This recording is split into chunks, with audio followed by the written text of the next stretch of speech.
Patrick, pag-usapan natin ito. Nagmamakaawa ako sa'yo. Ayusin natin ang problema alang-alang sa magiging anak natin. Wala na tayong dapat pag-usapan. Tapos na tayo. Tanggapin mo na lang na maluwag sa dibdib mo ang desisyon ko. Bakit ka biglang nagbago? Anong dahilan?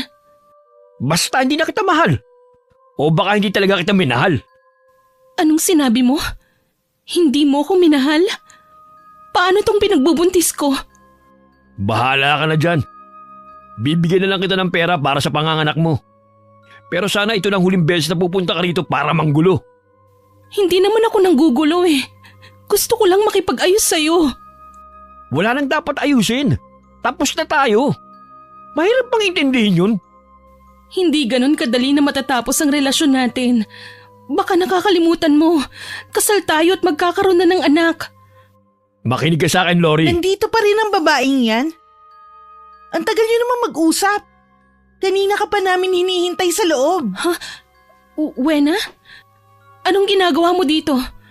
Bakit ka nandito sa bahay ng mga biyanan ko?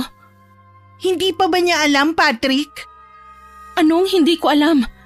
Bakit kayo magkasama? Bumalik ka na doon. Ako nang bahala rito. Sige, bilisan mo lang ha. Kanina pa ako naiinip sa loob eh. Teka lang, Wena! Huwag ka munang umalis! Anong meron sa inyo ng asawa ko? Talaga bang hindi ka titigil, ha? Nakakayang pang iskandalo mo. Huwag mong sabihin si Wena ang dahilan kung bakit gusto mo nang tapusin ang pagsasama natin. Umalis ka na lang. Nakikiusap ako sa'yo. Hindi ako aalis dito hanggat wala akong nakukuhang sagot sa'yo. Pinipilit mo ako, ha? Sige, kami na ni Wena. Ang kapal ng mukha mo para pagsabayin kami ni Wena. Paano mo nagawa sa amin to? Magkaibigan kaming dalawa. Kami na ng kaibigan mong nagmamahalan ngayon. Wala ka nang magagawa pa. Kailan niyo pa ako niloloko, ha? Kailan pa? Hindi ko na matandaan.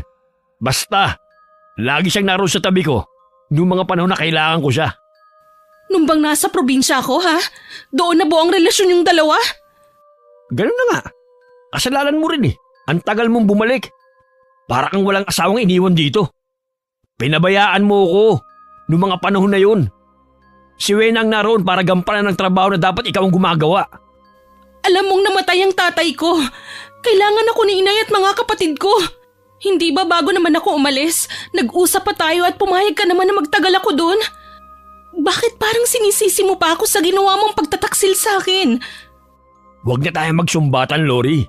Tanggapin mo na lang ang desisyon ko para matapos na to. Pwes hindi ako papayag. Ipaglalaban ko ang karapatan ko. Hindi ka pa rin umaalis dito. Talagang sinusubukan mo ako, ha? Aray! Ang tiyan ko! Wena, bakit mo siya tinulak? Kita mo namang buntis yung tao eh. Wala akong pakialam. Baka nga hindi sa'yo ang batang yan eh. Gusto lang ipaako sa'yo. Patrick, tulungan mo ako. Ang sakit ng puson ko. Baka mapano ang anak natin. Huwag mo siyang lalapitan. Umaarte lang ang babaeng yan. Tara na nga sa loob. Huwag niyo akong iwan dito sa labas. Maawa kayo sa akin. Tulungan niyo ako. Parang awa niyo na. Umalis ka na. Pabayaan mo na kami ni Patrick. Kami na ngayon ang nagmamahalan. Maawa ka, Wena. Huwag mong agawin sa akin ang asawa ko. Kailangan namin siya ng magiging anak ko. Talaga bang hindi ka makaintindi? Hindi ka na mahal ni Patrick. Kami na nga. Pilit akong tumayo pero napaupo muli ako dahil sa pagkirot ng tiyan ko. Blankong tingin naman ang ibinigay sa akin ng asawa ko habang sa pukong kumikirot kong tiyan. Hinila na rin siya ni Wena sa kamay at pumasok na sila sa loob ng gate ng bahay. Namilisbis muli ang luha sa mga mata ko habang sinusundan sila ng tingin. Magkahalong takot at pag-aalala ang nararamdaman ko ng mga oras na yun para sa dinadala ko. Kasalukuyan akong 5 buwan na nagdadalang tao at 2 taon na kaming kasal ni Patrick. 3 buwan din ako namalagi sa probinsya namin dahil namatay ang aking ama. Pagbalik ko sa apartment na inuupahan naming mag-asawa, ay iba na ang nakatira doon. May 1 buwan na daw ang pamilyang nakatira doon. Nang kausapin ko ang may-ari ng apartment, nagulat ito nang makita ko. Sabi nito ayon sa asawa ko, hindi na ako babalik pa. Kaya umuwi na siya sa bahay ng mga magulang. Nang maramdaman ko na hindi na kumikirot ang puson ko, lumapit ako sa may gate. Pero kahit anong lakas ng tawag ko, hindi na ako ulit hinarap ng asawa ko. Wala akong nagawa kundi umalis na lamang. Tila wala rin ako sa sariling naglalakad. Hindi ko na alam kung saan ako papunta ng mga oras na yon. Noon ko lang din napansin na madilim na pala ang paligid. Hindi rin pamilyar sa akin ang lugar na yon. Dahil sa biglang pagragasan ng takot sa dibdib ko, bigla na namang kumirot ang puson ko. Nanlalabo na rin ang paningin ko. Naalala ko na maghapon na hindi pa ako kumakain. Sakto lang kasi ang dala kong pera pa uwi sa apartment namin. Dahil sa pinagsama-samang takot, galit at pagod, tuluyan nang nagdilim ang paningin ko. Iha, gumising ka. Anong ginagawa mo sa lugar na to? Paano ka nakarating dito? Patrick, ikaw na ba yan? Tulungan mo ko. Ang anak natin. Buntis ka? Asawa mo ba ang tinatawag mo? Nasaan siya? Ha? Sino po kayo? May kasama ka ba, Ineng? Kung meron, iiwan na kita rito. Kailangan ko na rin kasing umuwi eh. Ho, huwag niyo po akong iwan dito. Nakikiusap. Naku po. Ang tiyan ko. Kanina pa kumikirot. Ang mabuti pa, sumama ka muna sa akin. Isa akong manggagamot. Pwede kitang gamutin sa bahay ko. Salamat po, Lola. Tulungan niyo po ako. Baka kung mapanong sanggol sa sinapupunan ko. 5 buwan na po akong buntis. Oo, Iha. Kumapit ka sa akin, tutulungan kitang tumayo. Malapit lang naman ang bahay ko rito kaya konting tiis lang. Ang akala ko, wala nang tutulong sa akin. Tsaka mo na ikwento sa akin ang lahat ng nangyari sa'yo kapag nakarating na tayo sa bahay ko. Dahil may kadiliman sa lugar, hindi ko masyadong maaninag ang mukha ng matandang babae. Pero mahihinuha sa tono ng boses nito na mabait ito. Halos pangapusan na ako ng paghinga habang naglalakad kami. Patindi na rin kasi ng patindi ang kirot na gumuguhit sa tiyan ko, pababa sa puwerta ko. Pakiwari ko, tila may gustong malaglag. Nang marating namin ng isang kubo, agad akong inalalayan ng matandang babae na mahiga sa sahig, nayari sa kawayan. Hindi ko na napigilan ng mamilipit sa sakit. Butil-butil na rin ang pawis ko sa noo. Kukuha lang ako ng maligamgam na tubig ha, at mga herbal na ginagamit ko sa panggagamot. Ang sakit po, Lola. Hindi ko na po kaya. Baka pwede pong padala na ako sa ospital. Malayo ang ospital dito. Nasa 4 na oras din ang biyahe. At wala tayong makukuha na sasakyan sa ganitong oras. Baka po may masamang mangyari sa anak ko. Tatapatin na kita, Iha. Sa tingin ko, malubhan na ang kalagayan mo. Hindi na natin maililigtas ang anak mo. Kanina ka pa kasi dinudugo. Hindi mo lang siguro nararamdaman. Hindi maaari. Ang anak ko, hindi siya maaaring mawala sa akin. Agad akong napatungo. Maraming dugo ang umaagos sa binti ko.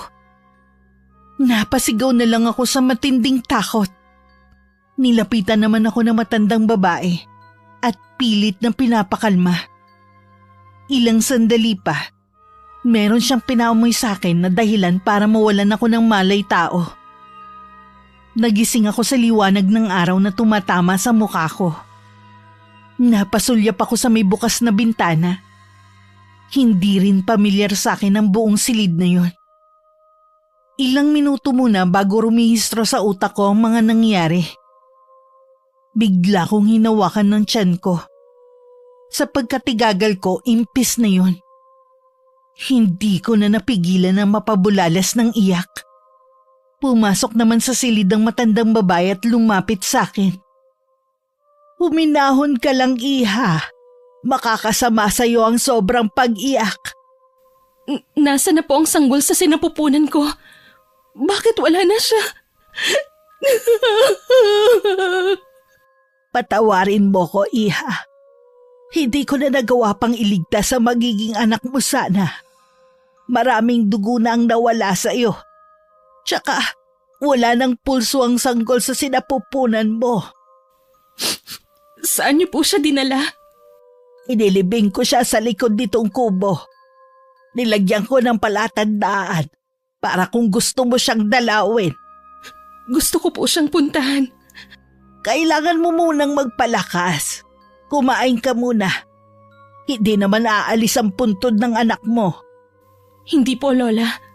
Kailangan ko pong mapuntahan ng anak ko.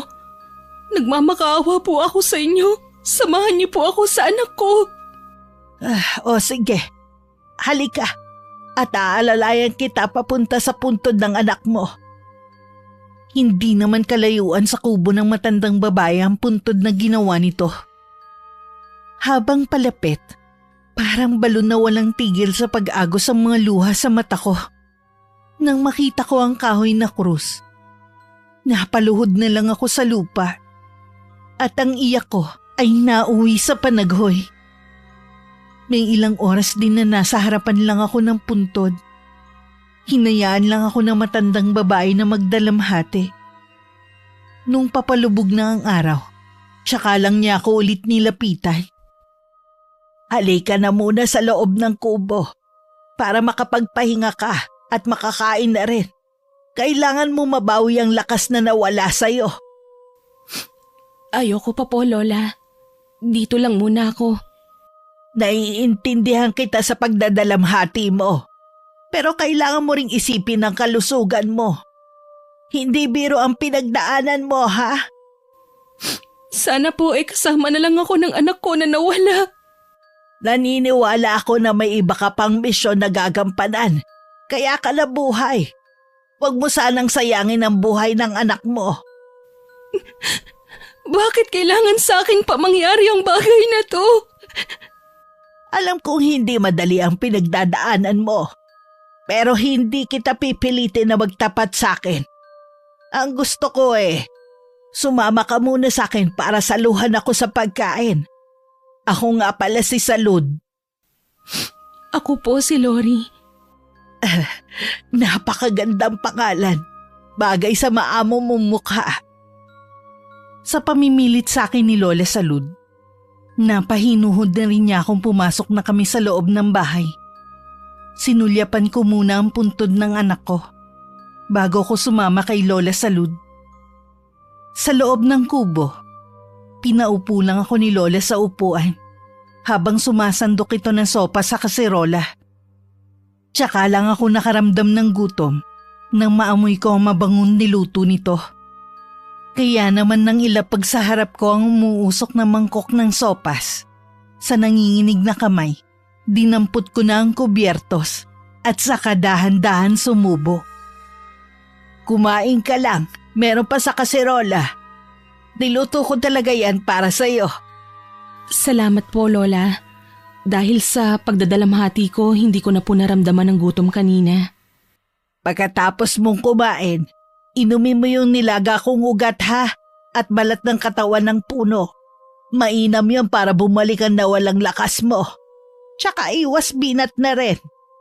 Maraming salamat po, Lola, sa mga kabutihan ninyo sa akin. Wala yun, iha. Siya nga pala. Taga saan ka nga pala? Taga malayong probinsya po ako, Lola. Pero ang asawa ko, taga rito po. Siya nga po ang pinuntahan ko dito nang malaman kong wala na siya doon sa tinitirhan namin. Nasaan siya ngayon? Bakit pinabayaan ka niyang mag-isa sa bukana ng gubat? Sa bukana po ng gubat ninyo ko natagpuan? Kaya pala wala akong nakitang mga bahayan. Sa sobrang lalim ng iniisip ko, hindi ko na alam na nakarating na pala ako doon. Mabuti na lamang ginabi ako ng uwi at nadaanan kita. Madalas kasi maaga akong umuuwi. Kayo lang po bang nakatira sa kubo na ito? Ako nga lang. Nabanggit mo na taga rito ang asawa mo. Nagkita na ba kayo? Pinalayas niya po ako. Tinapos na po niya ang lahat sa amin. Nagawa niyang palayasin ka habang buntis? Opo, wala na po siyang pakialam sa amin ng anak niya. May bago na po siya. Ang tinuring ko pang kaibigan, yung pala ang aahas sa akin balang araw. Ay, sobra na talaga ang kasamaan ng mga tao ngayon. Maselan po ang pagbubuntis ko. Pero sa kagustuhan kong makita ang asawa ko, bumiyahe po ako ng 10 oras. Tapos ito lang palang mapapala ko. Bakit hindi ka na lang umuwi sa probinsya niyo? Uuwi din po ako sa amin. Sa ngayon po, ayoko munang magpakita sa pamilya ko ng ganito ang kalagayan. Naiintindihan ko. Kung wala ka ng ibang mapupuntahan, bukas ang bahay ko para sa'yo. Maaari kang dumito hanggat gusto mo. Salamat po, Lola Salud. Marunong po ako sa gawaing bahay at masipag po ako. Salit ba naman itong kubo ko Kayang-kaya ko na ang mga gawain dito. Ang gusto ko magpalakas ka at muling bumangon. Umiyak ka lang hanggat gusto mo. Pero ayokong habang buhay kang iiyak sa poder ko. Mahirap pong gawin pero sisikapin ko. Huwag mong hayaan na malugmok ka sa kalungkutan dahil sa ginawa ng asawa mo. Hilingin mo sa anak mo na gabayan ka niya. Ngayon na isa na siyang anghel. Opo. Nandito lang ako para tulungan ka makalimot sa mga pinagdaanan mo. Marahan naman akong napatango sa mga tinura ni Lola Salud. Pinahid ko rin ang mga luhang na malisbis sa magkabilang pisngi ko. Hindi na rin naman siya umimik at nang sulyapan ko siya, abala na siya sa pagkain niya. Itinuon ko na rin ang atensyon ko sa kinakain ko. Dahil gutom, humingi pa ako ng isang mangkok ng sopas. Ilang sandali pa, madilim na sa labas ng kubo. Tanging huni ng mga kuliglig at iba pang panggabing insekto ang maririnig sa buong paligid. Nang sulyapan ko ang kalangitan, ni isang bituin ay wala akong makita. Nakatago din ang buwan sa likod ng mga ulap. At ang tanging tumatanglaw sa amin ng gabing yun ay ang liwanag sa aandap-andap na gasera. Kasing lungkot ng gabing yun ang nararamdaman ko. Bago ko matulog, isang basong herbal ang pinainom sa akin ni Lola Salud. Sabi niya para daw maging masarap ang tulog ko sa gabing yun. Kinabukasan magaan na ang pakiramdam ko na bumangon ako. Naabutan ko si Lola Salud na nasa banggerahan sa labas ng kubo nito. Kumusta ang tulog mo, Iha? Maayos naman po, Lola Salud. Salamat po sa pinainom niyo sa akin. Magaang na po ang pakiramdam ko ngayon. Heto, inumin mo muna habang mainit pa. Mainam to para sa'yo. Sige po, salamat. Maupo ka na riyan. Malapit na rin ako makaluto. Baka po meron akong pwedeng itulong sa inyo. Ayoko naman pong maging pabigat. Paglagay ka na lang ng plato at kubyerto sa mesa. Pinagsaluhan namin ni Lola Salud ang bagong saing na kanin, tuyo at itlog. Kahit ako sa sarili ko nagulat dahil naging magana ako sa pagkain. At tila nanumbalik na rin ang lakas na nawala sa akin. Naisip ko baka yung pinapainom sa akin ni Lola Salud ang dahilan. Nang matapos ang aming almusal, ako na nagpresenta na maghugas ng pinagkainan namin. Napag-alaman ko rin na nagtitinda ng mga kandila si Lola Salud sa may gilid ng simbahan. Yun ang ikinabubuhay ng matandang babae. May misa kasi ngayon. Tsak na maraming tao ngayon sa simbahan. Gusto ko po sanang sumama kaya lang natatakot ako na makita ko ang asawa ko. Malapit lang kasi ang bahay ng mga magulang niya sa may simbahan eh. Pwede ka namang sumama sa akin para hindi ka mainip. Meron ako diyang alampay. Pwede mo yung gamitin na pantakip sa mukha mo. Talaga po? Sige po, Lola. Sasama na ako. Basta kapag nandun tayo, huwag ka na lang munang magkikikilos ha. Kaya gusto rin kitang isama dahil alam ko mag-iisip ka lang dito. Hindi ko rin po kasi maiwasan eh. Masyadong masakit sa akin ang nangyari. Nauunawaan ko. Sige na, maghanda ka na. Pinahiram na rin ako ni Lola Salud ng ilang damit at ng alampay niya. May kaba pa rin ako sa dibdib ko, pero nilakasan ko na lang ang loob ko. Itinanim ko na lang sa isip ko na wala akong dapat ikatakot. Dahil ako ang biktima at sila ang may malaking atraso sa akin. Habang papunta nga kami sa simbahan, panayanling ako sa paligid. Nakahinga lang ako ng maluwag nang marating namin ang pwesto ni Lola Salud sa may gilid ng simbahan. Tinulungan ko na rin siyang ayusin ang mesa na pinapatungan niya ng mga panindang kandila. Dinagsa na rin ng mga maninimba ang pwesto namin para bumili ng kandila. Napansin ko na maraming suki ang matandang babae. Tuwing tinatanong siya kung sino ako, iisa ang naging sagot niya sa mga yun. Naapo niya akong nagbabakasyon dito. Pagkatapos ng huling misa sa umagang yun, nagpaalam lang sandali si Lola Salud. Pagbalik nito, may dala na siyang supot ng pagkain. Ang mabuti pa kumain na muna tayo. Mukhang masarap po ang ulam na nabili niyo ah. Oo, masarap talaga magluto ang suki ko. Dinagdagan pa nga nang malamang may kasama ako Ganun po ba? Ang bait naman po nila. Sa buhay natin, iba-ibang tao ang makikilala natin. Ang mabuti nating gawin, alisin ang mga taong nagbigay lang sa atin ng sakit ng kalooban at problema. At hayaan manatili ang mga mabubuting tao. Tatandaan ko po ang sinabi ninyo. Sige na, kumain na tayo. Lalo ka na, hindi ka maaaring malipasan ng gutom. Habang tumatagal, mas lalo kong nakikilala si Lola Salud. Buong buhay ko wala akong nakagis ng lola. Kaya naman dahil sa kanya, para na rin ako nagkaroon ng lola sa katauhan niya. Maraming beses pa rin namang sumasagi sa isip ko ang ginawa ng asawa ko at kaibigan na si Wena. Kahit lagi kaming abalan ni Lola Salud. Naroon pa rin ang galit sa puso ko. Batid kong walang anumang bagay ang makakapagpahilom sa ginawa nila sa akin. Araw ng Lunes. Kahit walang misa sa araw na yun, pumunta pa rin kami sa simbahan para magtinda ng mga kandila. Habang nakaupo, isang parehang dumaan sa harapan namin. Tila pamilyar sa akin ang boses ng lalaki. Kaya naman sinundan ko sila ng tingin. Ganun na lang ang gulat ko nang makilala ko ang mga yun. Oh, bakit natitigilan ka riyan? Nanginginig pa ang mga kamay mo. Nakita ko po ang asawa ko at ang ahas kong kaibigan. Ha? Nasaan sila? Sila po yung pareha na kadadaan lang dito sa harapan. Sila ba? Yung dalawang yung papasok sa simbahan? Opo, sila na nga po.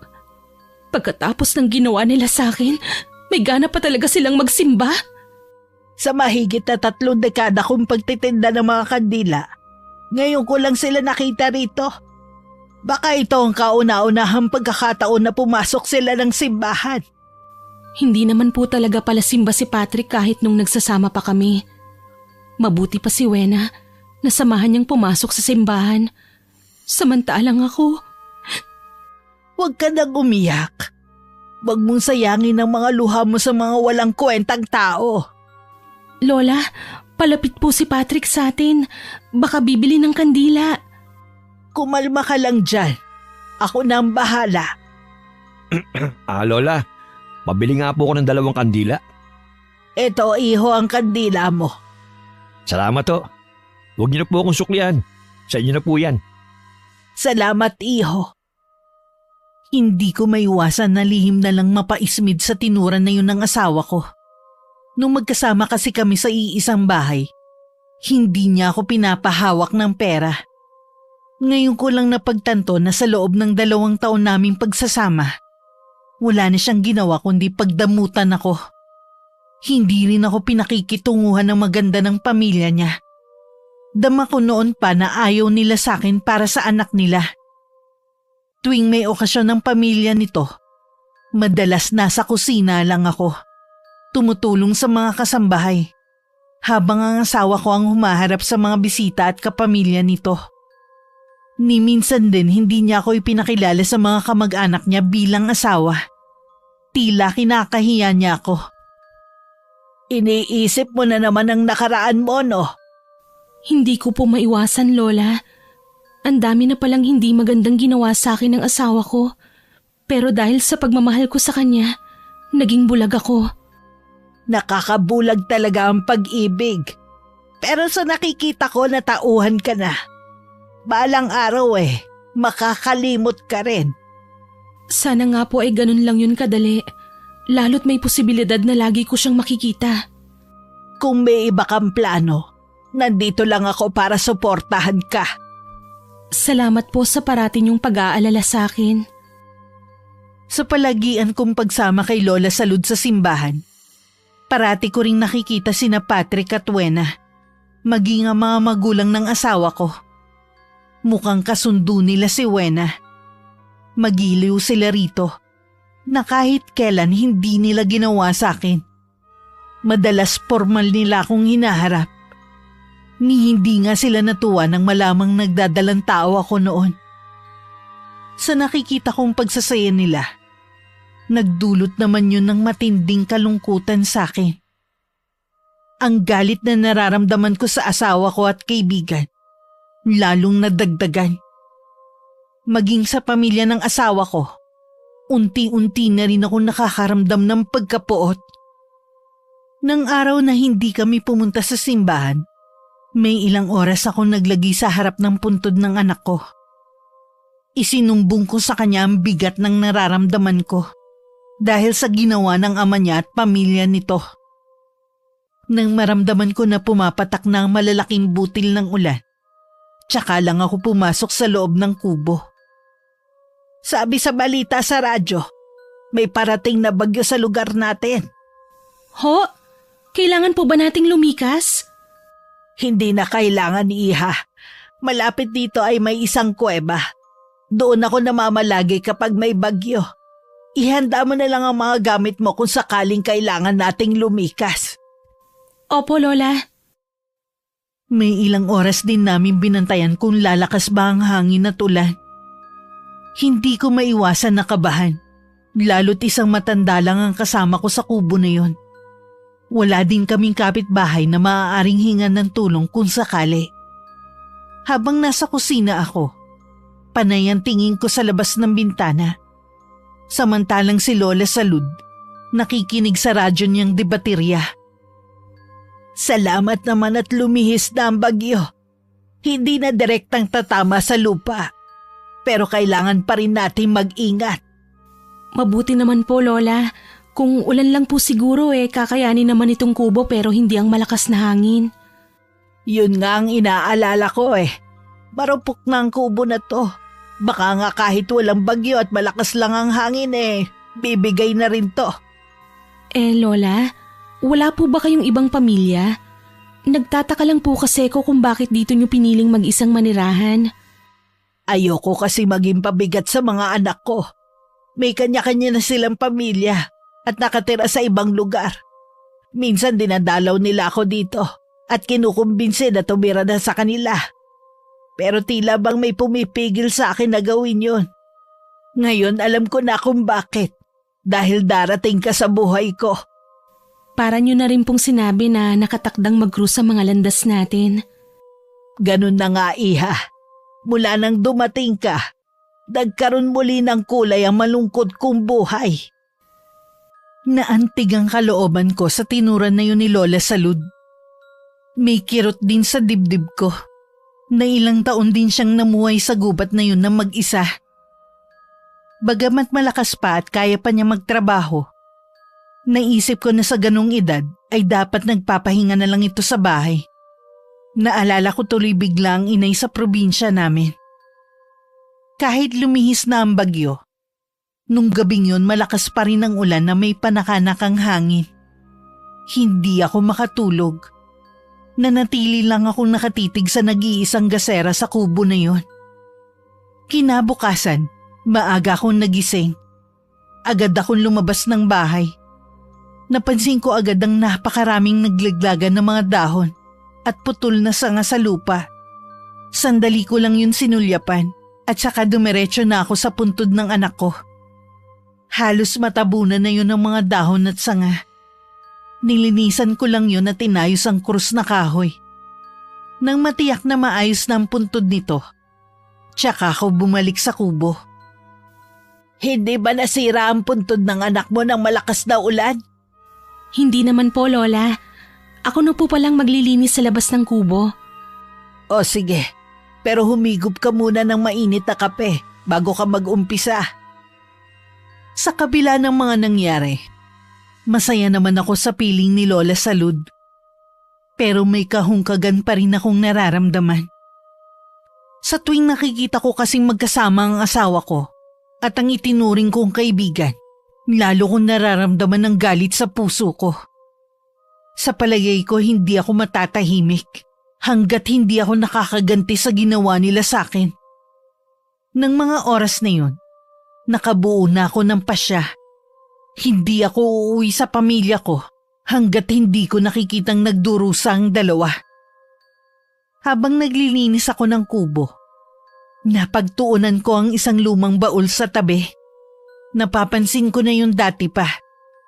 Nasa isip ko lang na baka mga damit yun ng matanda. Nagkaroon lang ako ng interes nang makita ko ang logo nito. Ulo kasi yun ng isang hayop. May sungay at nakalabas pa ang 2 pangil. Kulay pula rin ang mga mata nito.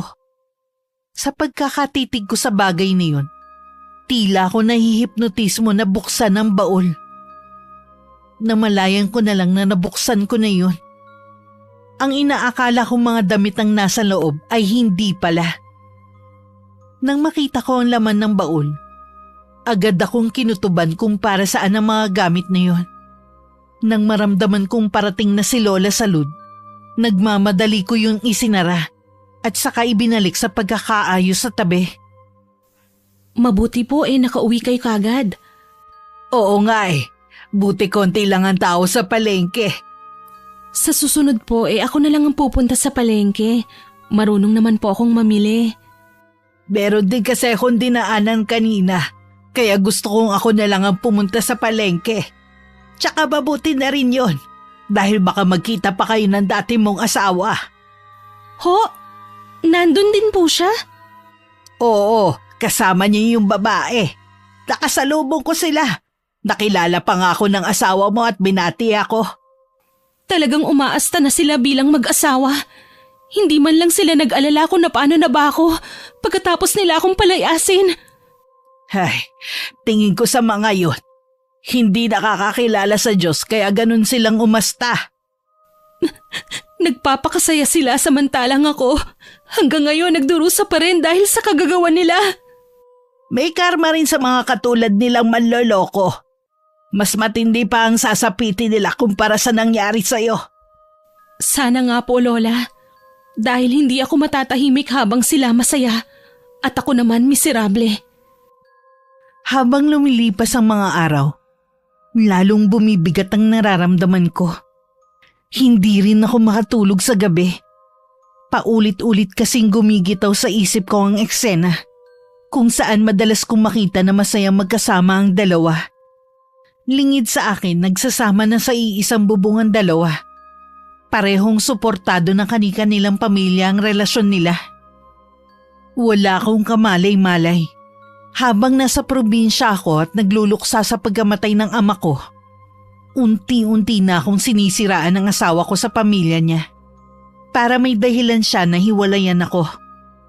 Sa kabila na masaya na ang asawa ko sa piling ni Wena, may pagkakataon pa rin na binabagabag siya ng konsensya niya. Katulad na lamang ng gabing yon. Nagising siya ng alanganin sa oras. O, anong iniisip mo? Wala naman. Bakit gising ka pa? Kilala kita. Hindi ka babangon ng 10 oras ng gabi para magyosi. Si Lori bang iniisip mo?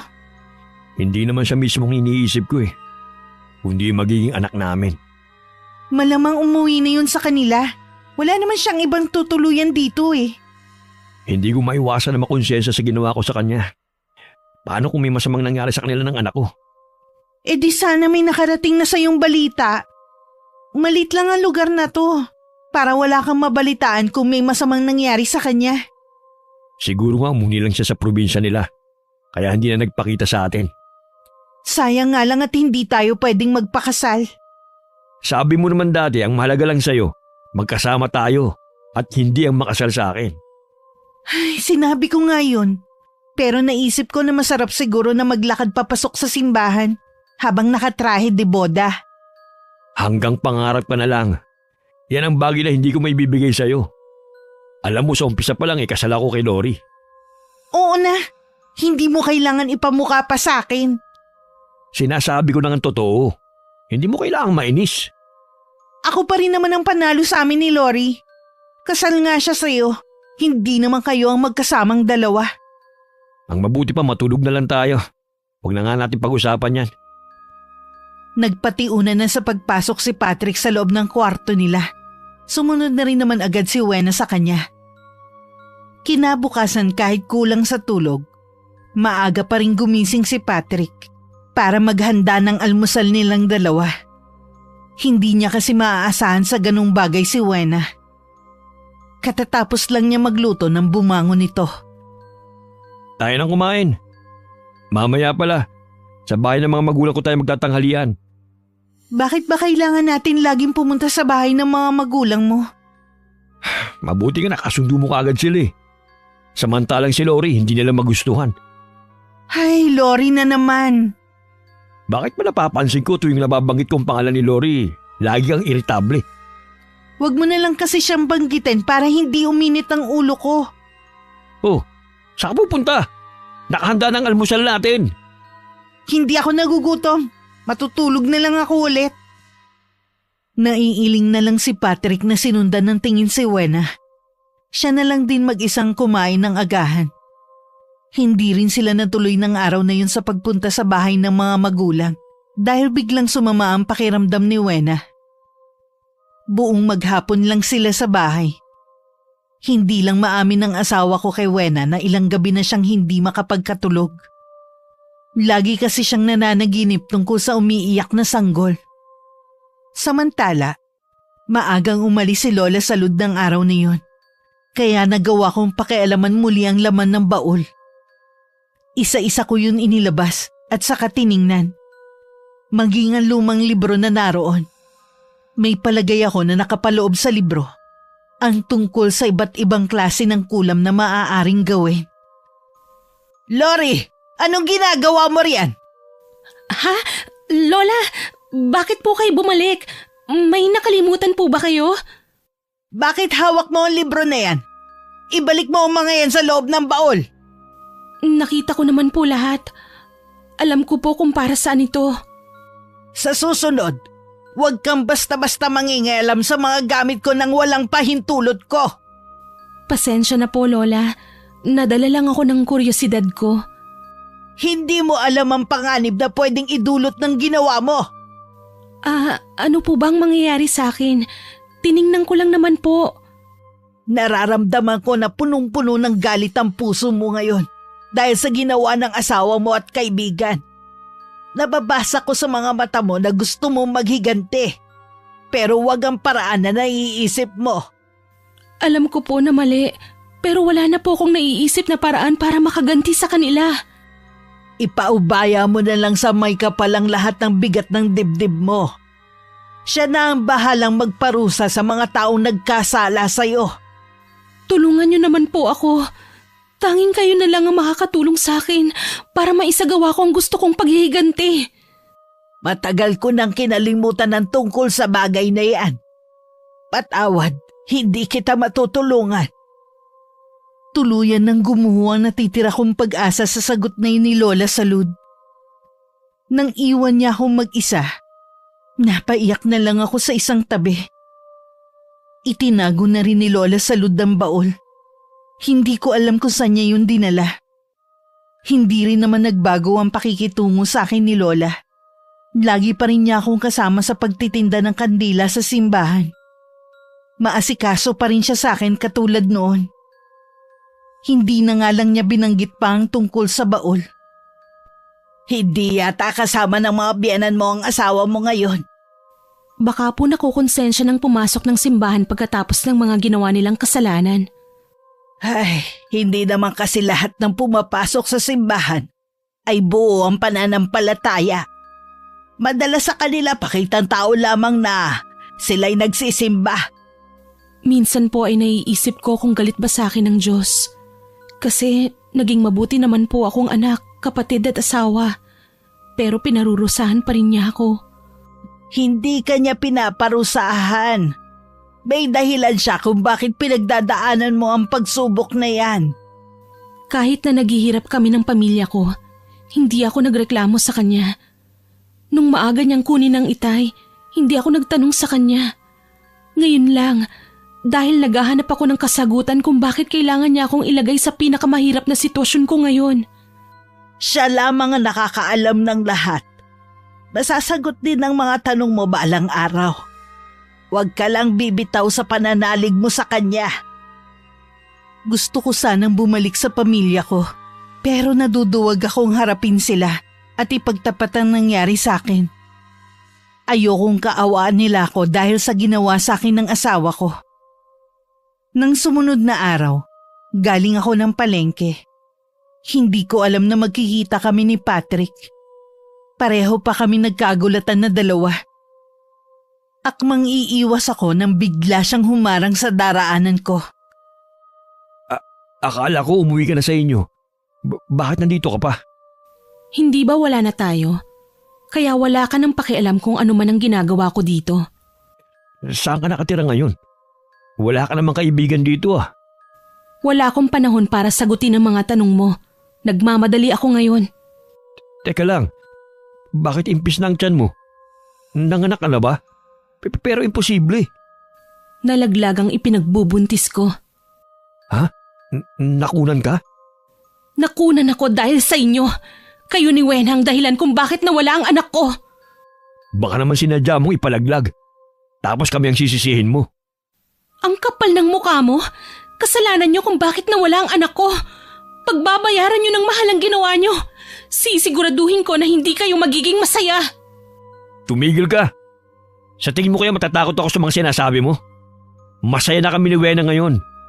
Kahit ano pang gawin mo, hindi mo kami mapaghihiwalay. Magsaya lang kayo hanggang gusto nyo. Darating din ang araw na lahat ng sakit na naranasan ko dahil sa inyo, doble ang magiging balik. Nang sa tingin ko nasabi ko na ang lahat ng gusto kong sabihin kay Patrick, tumalikod na ako at naglakad palayo. Tsaka lang ako napahagulgol ng iyak nang malayo na ako. Hinawakan ko pa ang dibdib ko. Dahil pakiwari ko, sasabog yun sa sobrang bigat. Namumugto ang mga mata ko na halatang galing sa pag-iyak. Kaya agad na nagtanong si Lola Salud kung ano nangyari sa akin. Ipinagtapat ko naman sa kanya ang hindi sinasadyang paghaharap namin ng asawa ko. Posible talagang magtagpo kayo dahil maliit lang ang lugar na to. Ang kapal ng mukha niya para sabihin na masaya na sila ni Wena. Samantalang ako, nagdurusa pa rin hanggang ngayon at nangungulila sa pagkawala ng anak namin. Tahan na iha, wala ka nang ginawa kundi umiyak nang dahil sa lalaking yon. Kung alam ko lang sana na puro paghihirap lang ng kalooban ang ibibigay niya, hindi na sana ako sumama sa kanya. Tinalikuran ko noon ang pamilya ko sa panahon na kailangan nila ako para lang sa pagmamahal ko sa kanya. Tapos ito lang palang mapapala ko. Kung ang makaganti sa kanila ang makakapagpalubag ng iyong kalooban, tutulungan na kita kung paano makakaganti sa kanila. Talaga po ba, Lola Salud? Oo, iha. Kaya tumahan ka na. Matutuldukan na rin ang paghihirap mo. Sa sinabing yun ni Lola Salud, kahit papano nabuhayan ako ng pag-asa para makaganti sa 2 taong nanakit sa akin. Samantala, nadatnan ni Wena si Patrick na tila malalim ang iniisip. Hindi kasi nito naramdaman ang pagdating niya. Nang hawakan niya pa ito sa balikat, nagulat pa ito nang lumingon. Dumating ka na pala. May problema ka ba? Kasi kanina, nagkita kami ni Lori. Saan mo siya nakita? Nagkasalubong kami sa daan. Ibig sabihin may tinutuluyan siya dito? Akala ko pa naman umuwi na siya sa kanila. Yun din ang akala ko eh. May isa pang nakakabiglang nangyari sa kanya. Ano naman? Nakunan siya. Tayong sinisisi niya sa nangyari sa kanya. Bakit tayong sisisihin niya? Siya tong may dala ng anak niya. Nakunan siya dahil sa ginawa natin sa kanya. Galit na galit rin siya sa atin. Mabuti na rin siguro na nawala ang magiging anak ninyo para hindi na siya maghabol sa'yo. Ano ba'y sinasabi mo ha? Anak ko ang nawala. Talaga bang wala man lang awa dyan sa puso mo? Nangyari na. Wala na tayong magagawa pa. Tsaka magkakaanak din naman tayo eh. Ang magiging anak na lang natin ang alagaan mo at mahalin mo. Hindi sumagot si Patrick sa mga sinabi nito. Labis pa rin siyang binabagabag dahil sa nangyari sa magiging anak sana namin. Si Wena naman, hindi mapigilan na mapangiti dahil sa wakas, masosolo na rin niya si Patrick. Matulin na lumipas ang mga araw. Naging maingat na ako para hindi na muli ako makita ni Patrick. May mga pagkakataon na lagi ko pa rin silang nakikita ni Wena. Pero puro galit na lang ang nararamdaman ko sa kanya. Tuluyan nang nawala ang natitirang pagmamahal ko sa kanya. Minsan nakita ko sila na galing simbahan. Napansin ko na maumbok ang tiyan ni Wena. Natitiyak ko na nagdadalang tao na ito ng mga sandaling yun. Hindi ko napansin na napakuyom na lang ang kamao ko. Ibang klase rin ang asawa mo, no? Pagkatapos niyang abandonahin kayo ng anak mo, heto siya magiging ama muli sa ibang babae. Hindi po ako papayag na maging masaya sila. Kung ano ang nawala sa akin, dapat yun din ang mawala sa kanila.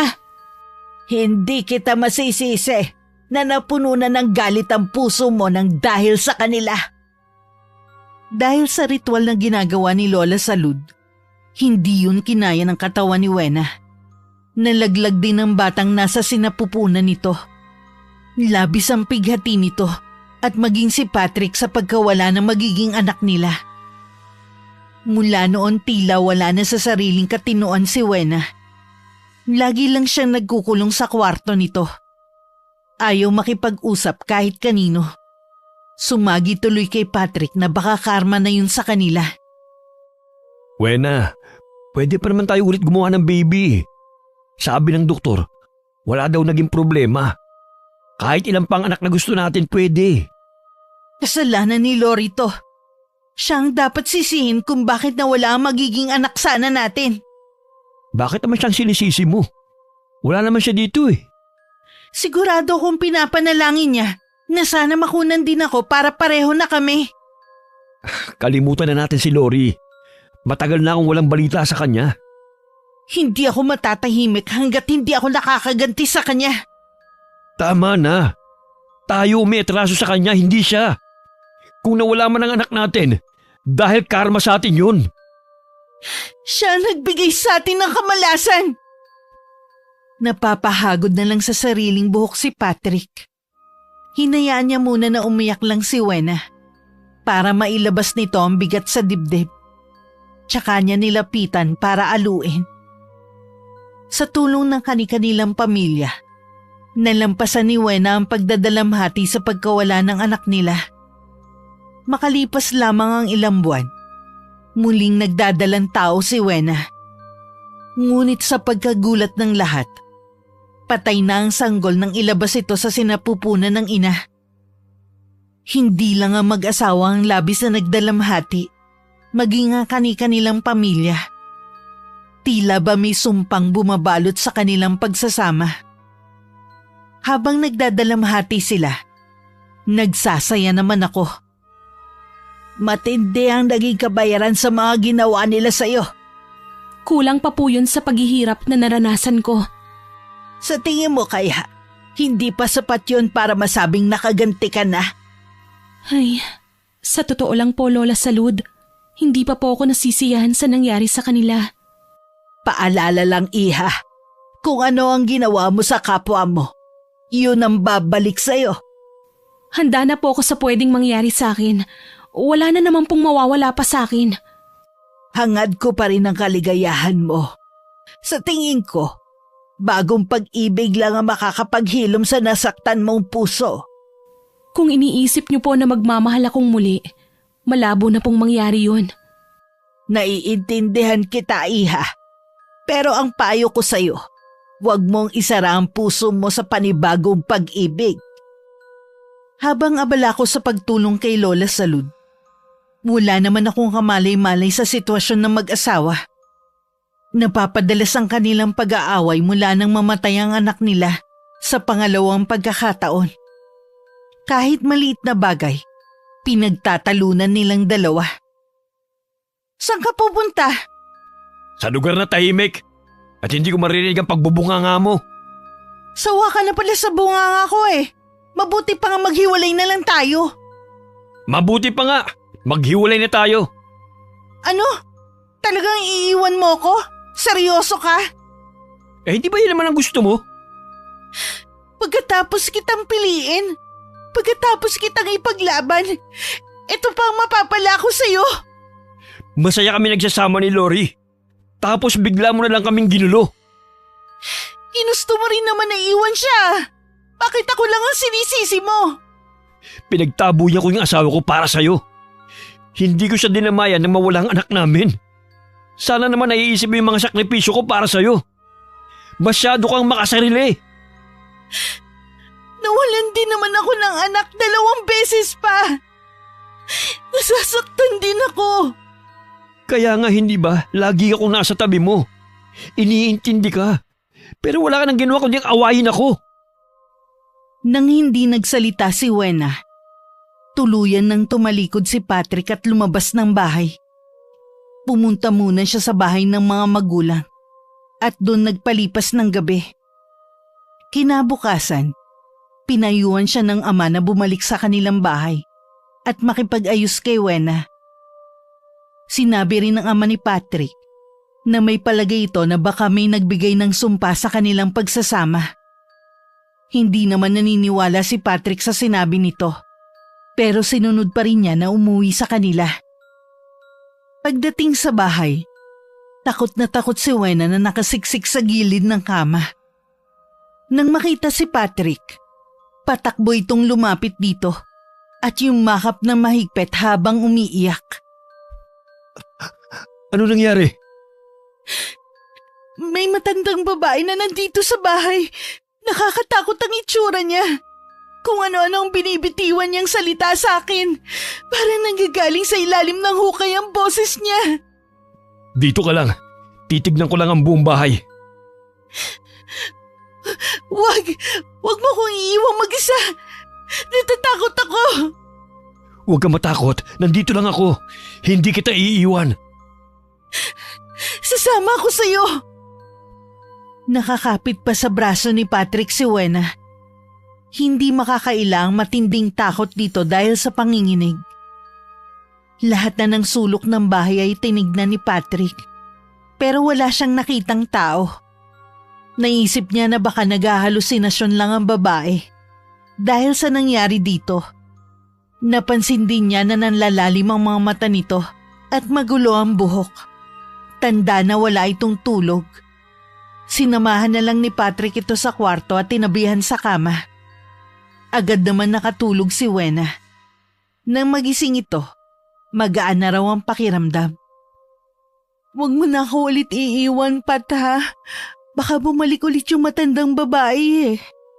Pangako, hindi na kita iiwan mag-isa rito sa bahay. Ano bang itsura ng matandang babae? Sobrang kulubot na yung balat niya.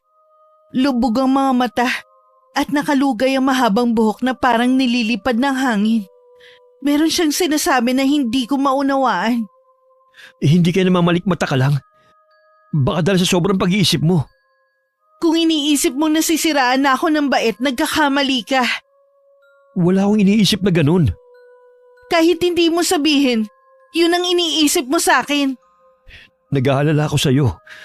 Ang laki na ng pinagbago mo eh. Biglang napatingin si Wena sa katapat na salamin. Malaki na nga ang ipinagbago niya dahil nawala na ang ningning sa mga mata niya. Nanlalalim na ito at humpak na rin ang pisngi. Tingin niya malaki ang tinanda ng mukha niya. Nang ibalik niya ang mga mata kay Patrick, puno yun ng pag-aalala. Mula nun sinikap niyang ayusin ang sarili. Bigla rin kasi siyang natakot na baka iwan siya ni Patrick. Yun ang ayaw niyang mangyari. Naaalala rin niya ako bigla na minsan nang naging magkaibigan. Samantala, nakarating sa akin ang nangyayari sa kanilang dalawa ngayon. Salamat sa alagang ibon ni Lola Salud. Lahat ng kilos nila ay nalalaman namin. Maaasahan talaga ang alaga kong uwak. Pinipilit pala nilang ayusin ang kanilang pagsasama. Baka nga kailangan ko ng sumuko. Alam kong hindi madali nakalimutan ang nangyari. Pero tama ka na kailangan mo ng sumuko. Ay, bakit kaya may mga tao na kahit may itim ang budhi ay pinagpapala pa rin? Hindi naman lahat ng biyaya ay nagmula sa itaas. Huwag mong isipin na habang buhay silang pagpapalain. Balang araw sisingilin din sila. Tila meron pang naisabihin si Lola Salud. Gusto ko pa sana siyang tanungin tungkol sa sinasabi niya. Pero tumalikod na ito. Labis pa rin ako nalulungkot sa pagkawala ng anak ko. Pero kailangan ko pa rin bumangon alang-alang sa kanya. Kaya naman sinimulan ko ang pagbabagong buhay sa pamamagitan ng paghahanap ng trabaho. Paraan ko na rin yun para maiwasan na makita ang asawa ko at si Wena. Ngunit sadyang mapagbiro ang tadhana. Sa bago kong pinapasukan bilang kahera, ay nagkita kami ni Wena. Kita mo nga naman ang pagkakataon. Dito pa pala tayo magtatagpo. Huwag kang manggugulo dito. Tahimik ako nagtatrabaho. Ha? Sino ka para sabihin sa akin yan? Bakit hindi ka pa umuwi sa inyo? Huwag mong sabihing umaasa ka pa rin na babalikan ka ni Patrick. Hindi siyang dahilan kung bakit hindi pa rin ako umuwi sa probinsya. Tsaka hindi ko kayo ginugulo. Huwag mo talaga kaming guguluhin. Dahil malilintikan ka sa akin. Ikaw na nga tong nang-agaw ng asawa? Ikaw pa talaga ang galit? Talaga bang ganyan nakakapalang mukha ng mga tulad mo? Dahil maraming tao ng mga oras na yun, marami ang nakarinig sa aming pagtatalo. Halos lahat ng tao ay napatingin bigla sa sinabi ko. Kitang-kita sa mukha ni Wena ang pagkapaya. Pagkatapos niya akong titigan na matalim, saka siya umalis. Hanggang uwian, nakakaramdam pa rin ako ng inis sa dati kong kaibigan. Lingid sa akin, hanggang sa bahay ni Lola Salud, ay sinundan niya ako. Hindi yata maganda ang araw mo. Nagkita po kami ni Wena sa pinagtatrabahuhan ko. Talaga? Sa dami ng lugar doon pa talaga. Siya na nga po itong may malaking kasalanan sa akin. Siya pa ang galit. Ibang klase ring babae, no? O sige, huwag ka nang mainis. Alam mo ba na marami na ulit mga bagong bulaklak na tumubo sa may burol? Baka gusto mong pitasin para ilagay mo sa puntod ng anak mo. Sige po, Lola. Pupunta po ako ngayon. Buti po sinabi niyo, gumanda kahit papano ang araw ko. Nagpalit lang ako ng damit pambahay at saka lumabas sa may kusina para pumunta sa may burol. Si Lola Salud naman ay agad na palis ang ngiti sa labi dahil sa panauhin na bigla na lang dumating. Siya na mismo ang lumabas sa kubo para harapin ang bagong dating. Tinignan pa siya nito mula ulo hanggang paa. Alam mo, parang pamilyar ka sa akin. Nagkita na ba tayo dati? Nagtitinda ko ng mga kandila sa simbahan. Baka doon mo ako nakita. Tama. Ikaw nga yung binilhan ni Patrick ng kandila noon. Anong kailangan mo? Wala akong kailangan sa inyo. Si Lori ang gusto kong makausap. Sino ka mo? Ha, wag na ho kayo magkaila pa. Alam kong dito nakatira si Lori.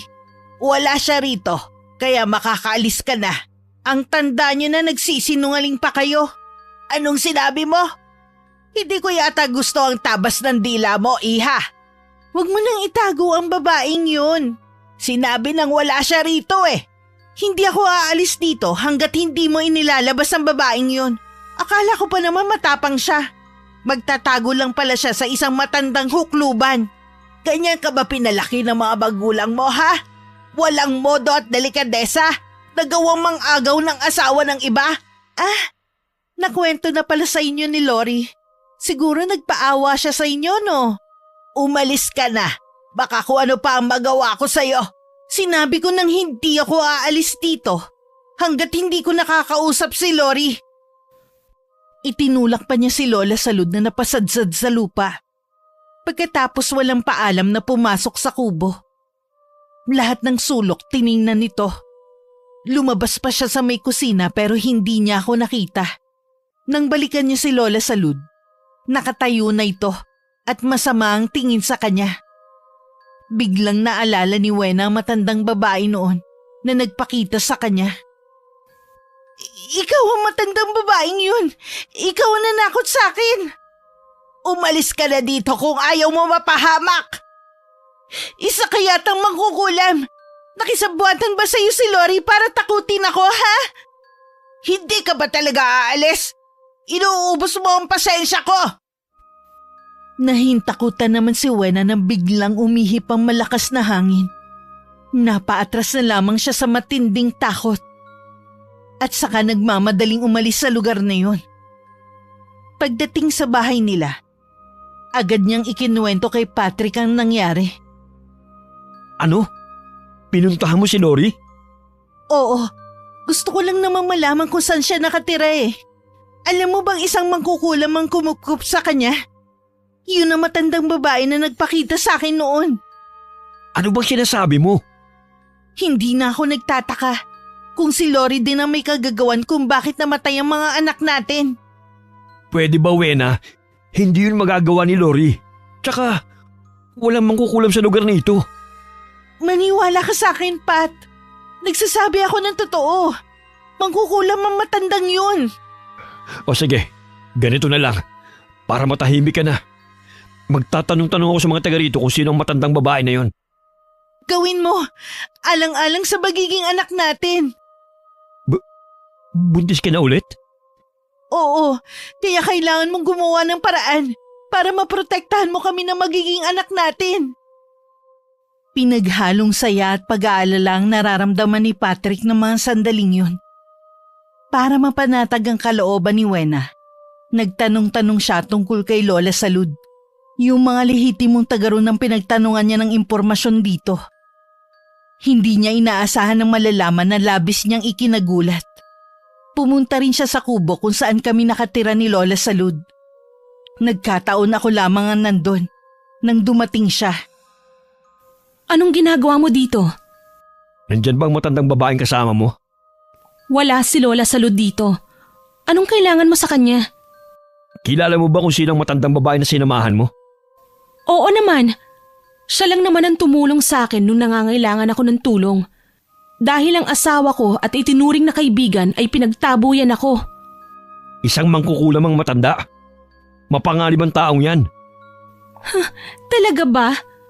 Ang alam ko kasi, ikaw ang naglagay sa akin sa panganib. Ikaw din ang dahilan kung bakit namatay ang anak natin. Kaya sa inyo ni Lola Salud, ikaw ang mapanganib. Nag-aalala lang ako sa iyo. Hindi ko kailangan ng pag-aalala mo.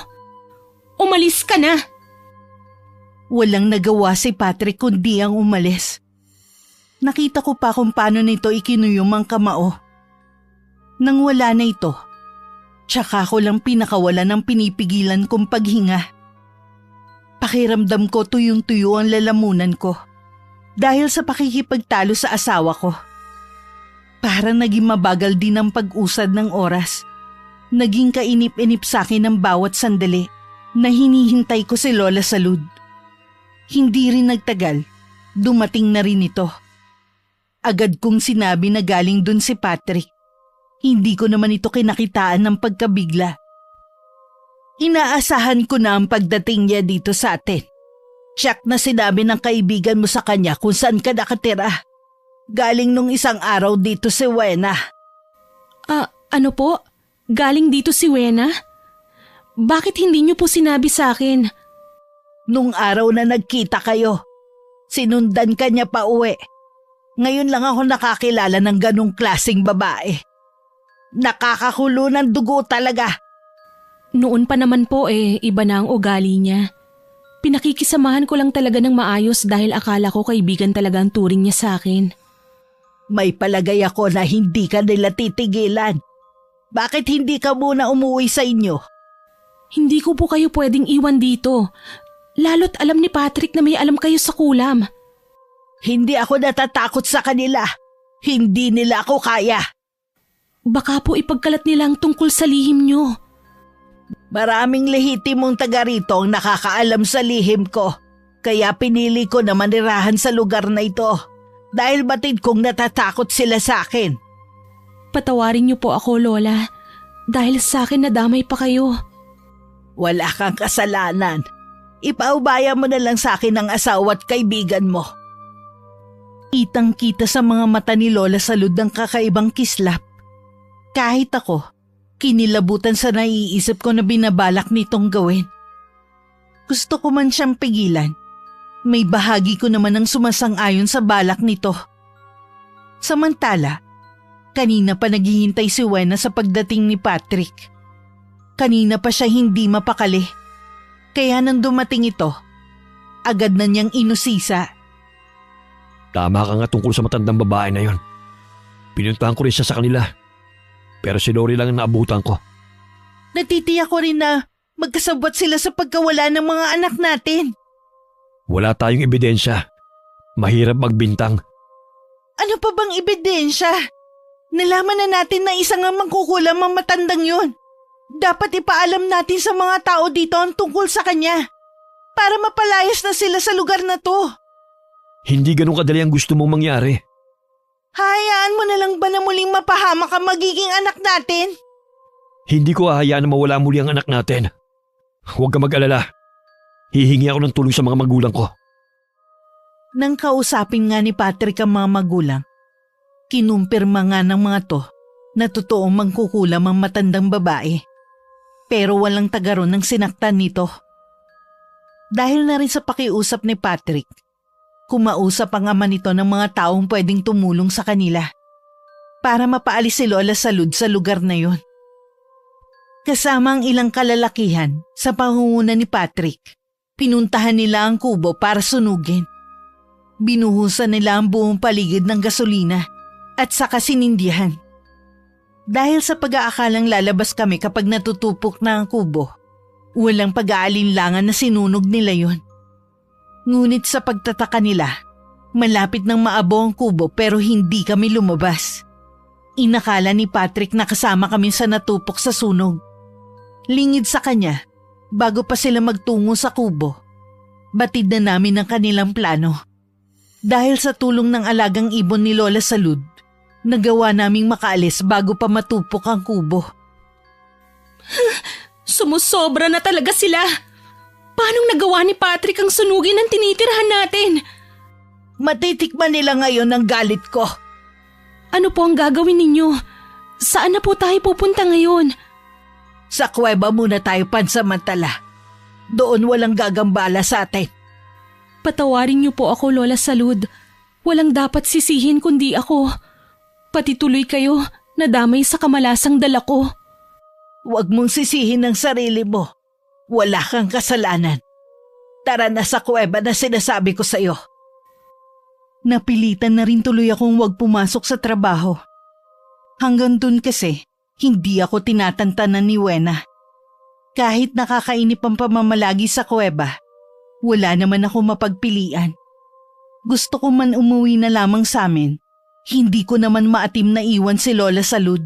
Napamahal na rin kasi sa akin ng matandang babae. Habang nasa ganun kaming kalagayan, nagsasaya naman si Wena dahil sa nangyari sa amin. Hindi niya mapigilan ng tumawa ng malakas. Walang nakakatawa sa nangyari. Masyado ka namang seryoso. Sana nga kasamang natupok sa kubo ang dalawang yon. Hindi sila kasama. Pinatignan ko kung may katawan. Pero wala silang nakita. Nasaan kaya sila ngayon? Baka tuloy nang umalis sa lugar na ito. Di ba yun naman ang gusto mo? Hindi kasi tayo matatahimik kung nandito pa rin sila. May bigla lang ako naalala.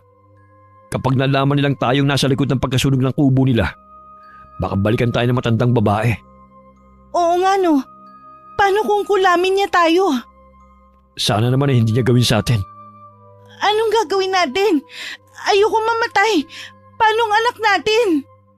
Hindi ko alam. Sana naisip mo yan bago ka gumawa ng desisyon. Bakit ba ako na lang lagi ang sinisisi mo? Ikaw naman to sumunog ng kubo nila. Dahil yun ang gusto mo. Hindi ka rin kasi nag-iisip eh. Ako pa talaga hindi nag-iisip ha. Ang layo talaga ng ugali mo kay Lori.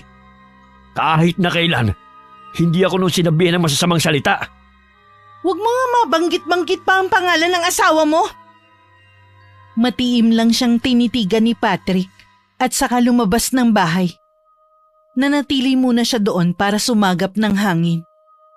Sa pagpaling niya sa puno sa gilid ng bahay, noon lang niya napansin ang isang uwak. Biglang sumagi sa isipan niya na lagi na nga pala niyang nakikita yon. Minsan na sa may bintana pa nila nakadapo to. Bigla niyang naalala ang isang kwento nung bata pa siya. Ang mga mangkukulam daw ay may mga alagang hayop. Minsan daw pusa o di kaya naman ibon. Ang mga ito daw ang nagiging mata ng mangkukulam para malaman ang bawat galaw ng taong kukulamin nila. Sa naisip biglang pumasok sa loob ng bahay si Patrick. Naabutan pa niyang gising si Wena at naiinis pa rin sa kanya. Wala na tayong kawala sa galit ng mangkukulam. Ha? Anong ibig mo sabihin? Napapansin mo ba ang itim na ibon na lagi nasa paligid nitong bahay? Oo, minsan pa nga nandyan sa may bintana natin eh. Alaga yun ng mangkukulam. Binabantayan ng ibon na yun ang bawat galaw natin. Kaya lahat ng masamang plano natin, alam ng matandang yun at ni Lori. Anong gagawin natin ngayon? Hihingi ako ng tulong sa mga magulang ko. Nakabalatay pa rin ang matinding takot sa mukha ni Wena sa natuklasan tungkol sa ibon na laging nakabantay sa kanila. Agad naman nagpatawag ng albularyo ang mga magulang ni Patrick. Sinuri silang dalawa, ngunit labis silang nadismaya sa tinura nito. Matagal na raw gumagapang sa kanilang sistema ang sumpang iginawad ng mangkukulam. Wala na raw itong magagawa para matulungan sila. Ang tanging magagawa daw nila ay humingi ng kapatawaran kay Lola Salud. Pero dahil nagtatago kami, hindi nila kami matagpuan. Ilang araw pagkatapos, nakunan muli sa ikatlong pagkakataon si Wena. Sa pagkakataong yun, hindi na ito nakabawi pa ng lakas. Tuluyan na siyang bumigay at nasiraan ng bait. Sa kabila nun, hindi pa rin tumigil ang kulam dito. Hanggang sumusuka na ito ng mga maliliit na insekto na hindi malaman kung paano yun napunta sa loob ng katawan nito. Lahat ng yun ay nasaksihan ni Patrick. Tuluyan na rin naging bato ang puso ko. Hindi ko na pinigilan ang ginagawa ni Lola Salud na pagpapahirap sa kanila. Wala na po si Wena. Binawian na po siya ng buhay kahapon. Hindi ka ba natutuwa at patay na ang karibal mo? Ay, ang totoo po niyan, wala na po akong pakialam sa kanila. Tuluyan na po akong namanhid. Mas gusto ko na lang pong mawala sila sa buhay ko. Huwag ka mag-alala. Tuluyan na rin silang mawawala sa landas mo. Pagkatapos matatahimik na rin ang kalooban mo. Kaya lang Lola Salud, napapansin ko po na habang tumatagal bumabagsak ang katawan ninyo. Huwag mo kong alalahanin. Napagod lamang ako. Kapag natapos na ako sa ginagawa ko, Uuwi na ako sa mga anak ko. Ganon din ang gawin mo. Umuwi ka na sa pamilya mo. Alam ko sabi ka na rin na makasama sila. Opo, Lola. Kapag naghiwalay na po tayo, tiyak na mamimiss ko po kayo. Ako din, Iha. Mula nang mapunta ka sa pangangalaga ko, itinuring na kitang apo ko. Hindi ko na napigilan ng sarili ko na yakapin si Lola Salud. Napakabuti niya sa akin. Sayang nga lang, sa ganun pa kami nagkakilala. Nahiling ko pa na sana totoong lola ko siya. Nang mga sumunod na araw, muli ko naisipan na maghanap ng trabaho para makaipon kahit papano bago umuwi sa probinsya namin. Hindi sinasadyang nagkita kami ng biyenan kong lalaki. Malungkot ang mga mata nito nang tumitig sa akin. Ang hindi ko inaasahan, ang pakiusapan ako nito na sumama rito. Malubha na raw si Patrick. Sumama naman ako para kahit sa huling sandali ay makita ko man lang ang asawa ko. Sabi niya dinapuan ng malubhang sakit ang asawa ko. Nang makarating kami sa bahay nila, dinala agad ako ng asawa nito sa kwarto ni Patrick. Nakaratay na lamang ito sa higaan at payat na payat ang katawan. Ngumiti ito nang makita ako. Salamat naman at pinaunlakan mo kung makita ka kahit sa huling sandali. Kaya lang naman ako nandito dahil sabi ng tatay mo malala ka na. Bakit mo hiniling na makita ko? Gusto ko lang na personal na humingi sa'yo ng kapatawaran sa lahat ng mga ginawa ko sa'yo. Alam ko hanggang ngayon, galit ka pa rin sa akin. Kalimutan na natin ang nangyari. Malapit na rin akong umuwi sa amin. Doon, makakapagbagong buhay na ako. Malayo sa mga mapapait na nangyari sa akin dito. Maganda yung plano mo. Pasensya ka na kung hindi ko natupad ang pangarap ko na makabuo tayo ng pamilya. Hindi ka na dapat nagsasalita pa. Magpahinga ka na lang. Sa nakikita ko sa'yo, naglaho na ang pagmamahal mo sa akin. Kahit konting simpatiya, wala na akong mabanahag sa'yo. Tuluyan na siguro kung nilamon ng galit dahil sa mga ginawa mo sa akin. Manhid na ako. Naiintindihan ko. Kung wala ka nang sasabihin pa, aalis na ako. Salamat ulit dahil pumayag ka na makipagkita sa akin. Nang lumabas ako ng kwarto, naabutan kong umiiyak ang mga biyenan ko. Lumapit sila sa akin at humingi ng kapatawaran sa hindi magandang pakikitungo nila sa akin noon. Tumango lamang ako at saka nagpaalam na rin. Kinabukasan na balitaan ko na pumanaw na rin si Patrick. Lungkot lang ang naramdaman ko nang makarating sa akin ng balitang yun. Si Lola Salud naman ay lalong bumagsak ang katawan. Hinihintay na lang din namin na sunduin siya ng kanyang mga anak. Gusto kong iwan sa iyo ang aklat na ito. Nakapaloob dyan ng mga kaalaman sa kulam. Ikaw na ang bahala kung ano ang gagawin mo riyan. Tago ko po ito para sa inyo bilang alaala. Sana po ay magkita pa tayo ulit. Sa tuwing makikita mo ang alaga kong ibon, lagi mo lang isipin na nasa malapit lamang ako at ginagabayan ka. Opo, Lola. Mag-iingat po kayo at alagaan niyo po lagi ang sarili niyo. Hinding-hindi ko po kayo makakalimutan, lalo na po ang mga kabutihan ninyo sa akin. Nang araw ding yun dumating ang anak ni Lola para sunduin siya. Nang paalis na sila, hindi ko na napigilan na tumulo ang luha ko. Kakaibang lungkot ang nararamdaman ko ng mga sandaling yun. Pinuntahan ko rin ang puntod ng aking anak. Puno na yun ng mga ligaw na bulaklak na sadya kong itinanim. Nagpaalam na rin ako sa kanya at hiniling na gabayan niya ako. 1 linggo na ako sa probinsya namin na may isang taong dumating. Ang pakilala nito ay kaibigan ni Patrick. Gusto lamang daw nitong sundin ang huling habilin ng asawa ko. May malaking halagang iniwan sa akin para magamit ko sa pagbabagong buhay ko.